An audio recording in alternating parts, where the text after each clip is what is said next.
Palakkad Thathamangalam GPUP സ്കൂളിൽ സ്ഥാപിച്ച Christmas പുൽക്കൂട് തകർത്തതായി പരാതി. സ്കൂൾ അധികൃതരുടെ പരാതിയിൽ പോലീസ് അന്വേഷണം ആരംഭിച്ചു.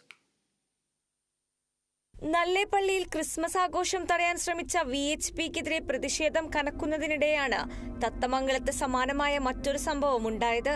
തത്തമംഗലം GPUP സ്കൂളിൽ ക്രിസ്മസ് ആഘോഷങ്ങളുടെ ഭാഗമായി ഒരുക്കിയ പുൽക്കൂടാണ് അജ്ഞാതർ തകർത്തത്.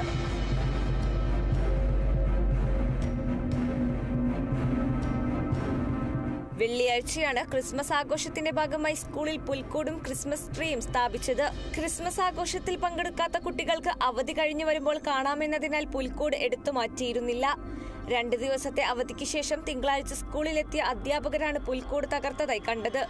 സ്കൂളിലെ ഓഫീസ് മുറിയോട് ചേർന്നുള്ള ഗ്രില്ലിട്ട മുറിയിലാണ് പുൽക്കൂടുണ്ടായിരുന്നത്. പൂട്ട് തകർക്കാനുള്ള ശ്രമം പരാജയപ്പെട്ടതോടെ ഗ്രില്ലിനിടയിലൂടെ നീളമുള്ള വടിയോ മറ്റോ ഉപയോഗിച്ച് പുൽക്കൂട് തകർക്കുകയാണ് ചെയ്തിട്ടുള്ളത്. ശനിയാഴ്ച അതേപോലെ ഉണ്ടായിരുന്നു. ഞായറാഴ്ച ലീവാണ്. തിങ്കളാഴ്ച വന്ന് കാണുമ്പോൾ എല്ലാം പുറത്ത് വലിച്ചിട്ട് പൂട്ട് ഉടയ്ക്കാൻ ട്രൈ ചെയ്തിരിക്കുന്നു. പക്ഷേ പൂട്ട് ഉടയ്ക്കാൻ പറ്റിയില്ല. അത് കാരണം വലിയ വടിയെടുത്ത് വലിച്ച് എല്ലാം നശിച്ചിട്ട് ഓഫീസിൻ്റെ റൂമിൻ്റെ ഡോറിൻ്റെ ഫ്രണ്ടിലിട്ടിരിക്കുന്നു.